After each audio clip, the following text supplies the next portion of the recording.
Morning mga boss. Yan, at nagpapakain tayo ng ating inahin na almost 1 week na lang, mga anak na. Yan.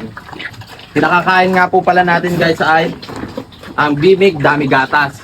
From Dami Biik to Dami Gatas. Yan.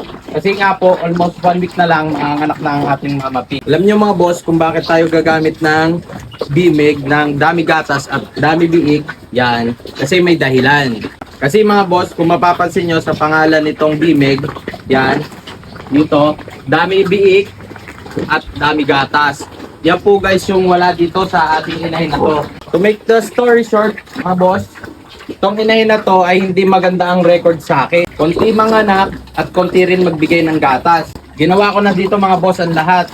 Magandang similya, natural breeding para tama ang timing at iba pa. Lalo't na't hindi tayo madaling sumuko pagdating sa ating mga alaga.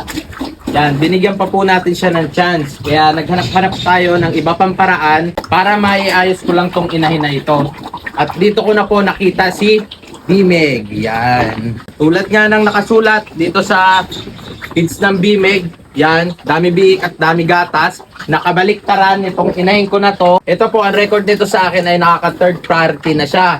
Ang record po niya ng una ay isang 9 at ang pangalawa ay isang 7. At yung pangatlong anak po niya, yung third priority niya, ay 3 lang ang inanak. Mukha naman ngayon may pinagbago na. Tingnan nyo, simula nang ginamit ko ang Dami Biik ng Bimig. Kaya mga boss, abangan nyo ang pag-anak nito para malaman natin ang resulta ni Bimig. Kung talaga nga bang maraming biik at dami gatas. Okay? Peace.